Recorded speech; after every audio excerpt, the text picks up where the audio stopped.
I'm back. I'm biased, I'm bothered, and I am always unfiltered. If you are easily offended, this is not the place for you. But you still haven't managed to worthy up. Not to worry, let's get into this mess.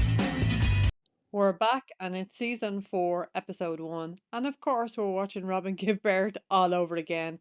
Now, she's letting us know that she is a martyr because she offered to have a baby for Mary, which was completely insincere, by the way. Anyway, Robyn says that it's not fun hoping every month just to be let down. Now, how would she know that?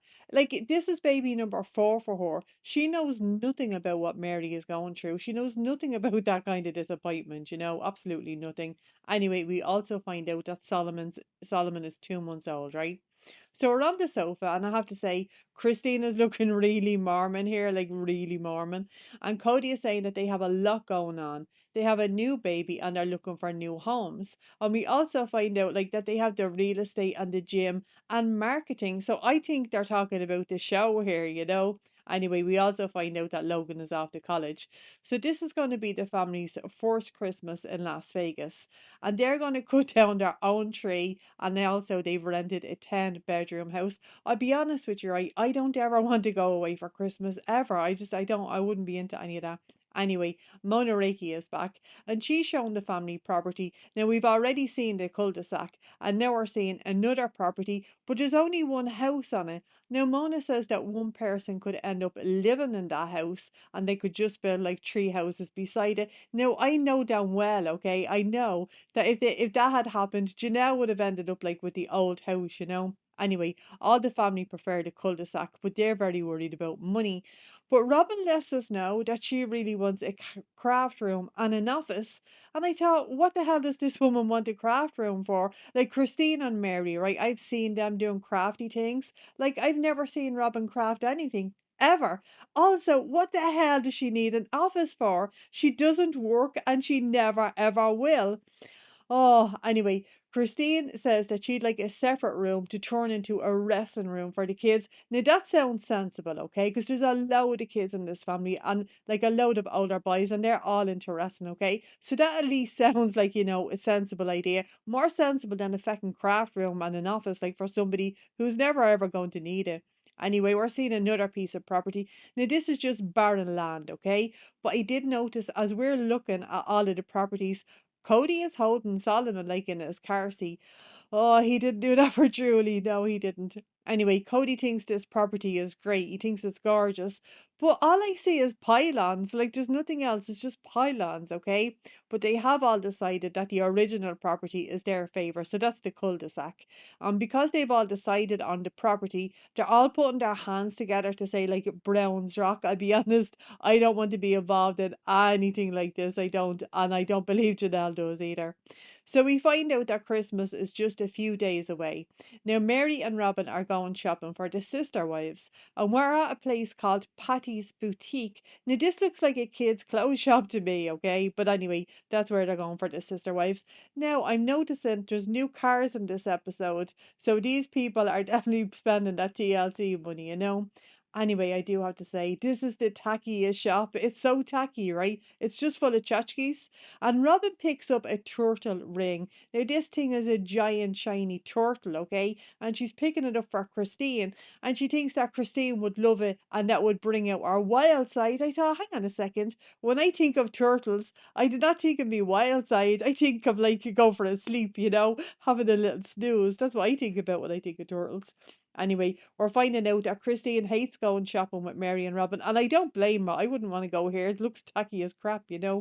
Anyway, we don't even have to ask Janelle. We know that Janelle would hate all of this crap. She's not interested in it. So we're in Christine's house now. And we find out that we're going to celebrate Hanukkah. Now I have to say, Christine looks stressed out to bits here. She does. But Kody is letting us know that he has Jewish friends, but he also lets us know that nobody in his church would have a problem with him celebrating Hanukkah. I thought that's grand, that's grand. But how about like the Jewish people? How are they going to feel about like the Mormon people celebrating Hanukkah? I don't know, because I don't think they overlap in any way. I think like Kody really does love to pretend he's Jewish sometimes, because I know a couple of the boys have had bar mitzvahs and stuff like that. Anyway, Christine, like she's organizing all of this food, right? Not only the food, she's like moving furniture. She has the table set. Everything is very Jewish looking, all right? And as Christine is doing all this, Kody is lying down having a snooze on the feckin' chair. Like the guy is just like having a sleep, and this woman is stressed out to bit, you know. Oh, we see a very bald, very adorable, truly Maggie Simpson, and the child is just jumping around dancing. Oh, I loved seeing that. Anyway, we're finding out why this very Mormon family is having Hanukkah. Oh, anyway, Christian always celebrates this thing, okay? It's Joseph Smith's birthday, and he's like their religious person, right? Now his birthday is on the 23rd of December. Her family has always celebrated this. And since like she's been in this family, like with the adults, the children, so for like the past 16 or 17 years, right? Every single year this family has celebrated Joseph Smith's birthday, right? They have like a big celebration.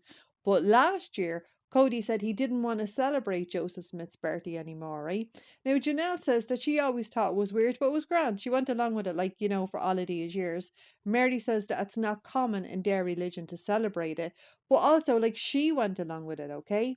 But suddenly, Kody is not okay with, like, doing this. Like, the guy has been doing it for 16 or 17 years, right? But only in the last year. So, what the hell happened? Like, that he didn't want to celebrate this anymore. I'm going to tell you what happened, okay? Robyn, because Robyn came into this family a year ago, and then suddenly Christine can't do her Joseph Smith celebration anymore. So it was Robyn becoming part of the family that ended this tradition for Christine. The tradition that Christine has been doing all her fucking life, okay, with her parents, and that she's been bringing into the family and doing with all the children. Like she has done this for like the past 16 or 17 years. This has nothing got to do with Kody. Kody was grand doing this for years, okay? For about like 16 or 17 years, he was fine doing it. It was Robyn. Robyn put the kibosh on this, okay? This woman is pulling fucking power moves. She is, because now, like, now Christine can celebrate the day she wants to celebrate. And Kody is telling Christine that she's taking it personally, that they can't do the Joseph Smith celebration anymore. I thought, of course she's going to take it personally. It was her whole fucking tradition that she grew up with. She's been doing this her whole life, you know, and she wanted to continue it with her children. Now I know it's weird, right? But that doesn't matter. The woman has been doing this, and like she's in her 30s at this stage, like she's grown up doing this, you know. Anyway, oh, we're switching over to Christine's bedroom. Now she's dropping Christmas presents, okay? And she's saying that her and Kody's relationship is really bad and that they're not even working on it. But as she's saying this, right, I'm very distracted. And I also have a question. The feckin' bedclothes, these are the only bedclothes I have ever seen on this bed. Like, do we ever see them getting changed? Are they ever washed? Like, why do we not ever see any different ones on this bed, you know? I'm very concerned about the lack of hygiene going on in this bedroom. Anyway, we're hearing from Kody, like, about the relationship, and he says that Christine is very different than she used to be. I thought, well, in fairness, okay, she used to be able to celebrate her tradition, Kody, and now she can't because you let your side chick, like, put an end to it, you know? The woman has been doing it her whole life. Now, Christine says that she has been working on herself and that she herself is grand, but the relationship with Kody is not grand at all. Now, we're hearing from Mary about the relationship between Kody and Christine, and she says that it's easy to put the blame on like the other person, and that's basically what these two are doing. So, like, this whole family know that these two are in a terrible place. This is season 4, lads. It's season 4, and the whole family knows, and like they're just watching them fall apart, you know. But Christine is hopeful that time will fix the relationship. I thought, yikes, no, it won't. No, it won't. Anyway, we're finishing up Hanukkah, okay? And we're going out carol singing. So the whole family is outside somebody's house singing very badly, right? And I was thinking, imagine opening up like your hall door and seeing like the whole Brown family there just like singing Christmas carols. I've never seen, like, I've never witnessed this, okay? I've seen it on TV, like on in America and stuff like that, you know, at Christmas. But I've never like witnessed this, because when we have carols, it's usually like at midnight mass, or it would be at mass like on Christmas morning. But like I've never opened opened the hall door to like, loads of people just singing at me. But anyway, they had a bit of crack. And now we're going to get the Christmas tree, but they're going to cut down the Christmas tree themselves. But Kody says it's been a long time since they've done it. Now I can already tell that this is going to be chaotic. But I love the look of this place, okay? Because I love skiing. This looks like a great bit of crack to me. Anyway, we find out that they're allowed to cut down a tree because the ski resort is owned by the National Forestry. Now, there's somebody new here, but we're not introduced to them. I don't like that. I like to know who everybody is, right? But I'm gonna assume that he's the National Forestry guy. So we're picking out a tree, but they were told that the tree has to be no bigger than 6 inches at the base.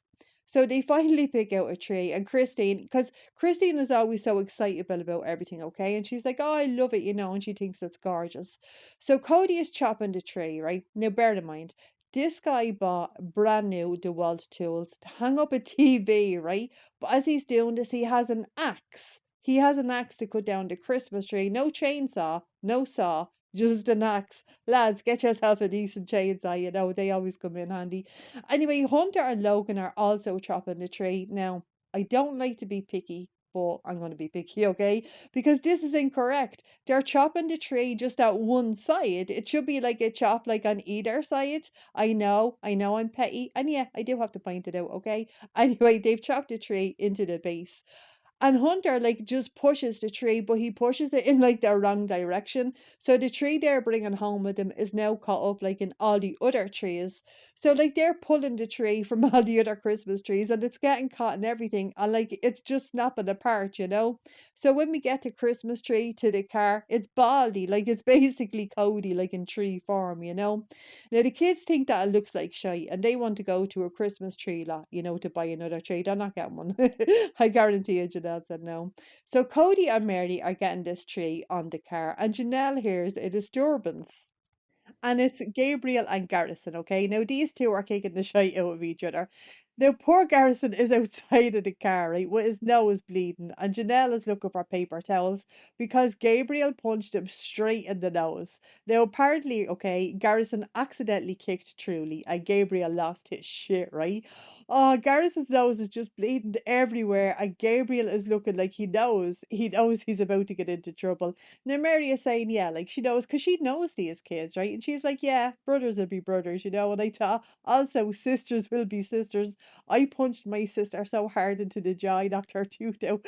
It was after Mass on a Sunday, okay? And she was after taking my Tamagotchi, and she was taunting me with it because I couldn't get to it. Now, she's older than me, and at the time, like, she was taller than me, okay? Not anymore, sis. Not anymore. Anyway, Janelle is making these two boys hug it out, which is exactly what my parents did to my sister and I, right? So these boys do not want to hug each other, and I can totally relate to that because in the moment when I did that to my sister, I didn't want to hug her, okay? Because she had been crying and there was tears and snots and blood like all over her face, and I was afraid any of the goo was going to touch it off me. Oh, anyway. Janelle is saying like that these kids like they're basically always killing each other and driving our mad because they're kids and like that is what kids do. But as we're hearing this, I see something and I was so taken aback by it because Kody is tying the Christmas tree onto the car, but the man is sitting on Mary's back. Yes, you heard that correctly. The man is sitting on his wife's back. And I thought, what in the actual fuck is going on here? He's sitting on the woman's back. Like Logan is there, Hunter is there. Like, couldn't he have got one of these boys to like help him? Why the hell is he sitting on poor Mary's second back? But more importantly, why the hell is she letting him? I don't understand what is going on here. Oh, anyway, we're back on the sofa, okay? Now, Janelle is saying that Kody was there, but she didn't want to call him to help out. Like, that she could basically deal with it herself. And Mary says that if she called Kody, like, every time the kids were being bold, it would basically be a kind of a situation, wait until your father gets home kind of thing. And he'd always be the bad guy. But I thought father never gets home, father is never there. Now, Gabriel is letting us know that it was self-defense, right? That's why he had to punch his brother in the nose. Apparently, like, it was self-defense, according to Gabriel. Now, Janelle is given out to these kids. I have to be honest, right? Even I couldn't take Janelle seriously here because she's dressed like Mrs. Claus again. She is. But as she's given out to the kids, like, Hunter is, like, trying to hide his smirk, you know? I'm thinking, you better not smirk because you're going to get a clatter too.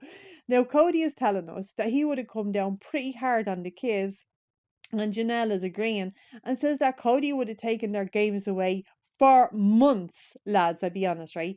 If my parents had taken my games away for months, I'd have ran away. I would have lost my goddamn mind. Also, right, taking the boys' games away for months, that would have just driven Janelle mad because the kids would have been driving her mad, you know? Because Cody is never going to fucking be there. But Kody is getting very serious and he's letting us know that the kids, like, they have to learn how important it is that if they were doing this kind of stuff, like at his age, that they'd be thrown in jail or jail, as Kody says. And I thought, settle down, Kody. Like, they're only kids. Like, chill the hell out, dude, you know? Anyway, we're back at the tree and we're finding out more about this fight. Now, Gabriel says that he was gently kicking Garrison, okay? Gently, that's the word he uses. Oh, anyway, now we're going out shopping with Kody and the Pixies, as he calls them. So that's Isabel, Gwen, Savannah, and Brianna. So these kids are shopping like they're doing Christmas shopping and they're buying presents for his siblings. So we find out that each kid picks a sibling, one sibling to buy a gift for. And Savannah has chosen Leon. Now, Savannah picked out a present for Leon, and the present is a necklace, but it has a big dolphin and a little dolphin on it. And I thought, how perfect. I'm sure Leon is going to love that. And I'm wondering, okay, why they're doing all this shopping like in just one shop, like for all of these people, for all of these different presents. I didn't understand. Like, why not go to like different places, you know? But anyway, Cody thinks it's so hard for him to choose presents for his four wives. And he picks up four bags of potpourri, and I thought, what the hell? What? Nobody wants that. I'm never having this crap in my house, okay? This is not a gift. This is a dust collector. Buy them a candle or something, or like, don't buy anything at all, but don't be giving them this. Like, nobody wants this. Anyway, according to the wives, right? Well, according to Christine, they've decided that they're going to combine their money to buy Cody like a special gift. And we find out that the amount of money on the gift doesn't matter. But what really matters is that the person gets what they really want and that they really need. And then we find out that each of the wives and Cody have a budget for Christmas. I'd love to know more about this, okay? Because according to Cody, they try to keep it the same amount for the kids. Now, I don't believe that. I believe that Mary gets the exact same amount as every other wife, okay? So I guarantee Leon gets a fuck ton of presents, okay? I bet you they have second Christmas like on their own. Anyway, Cody is leaving the shop with the kids, like, because they've gotten their presents. And now, like, the family is packing up to go to the holiday home. And we're going to catch up with the family in part two. I hope you guys enjoyed. And if you did, go ahead and hit subscribe. And I will catch you in the next one. Have a great day.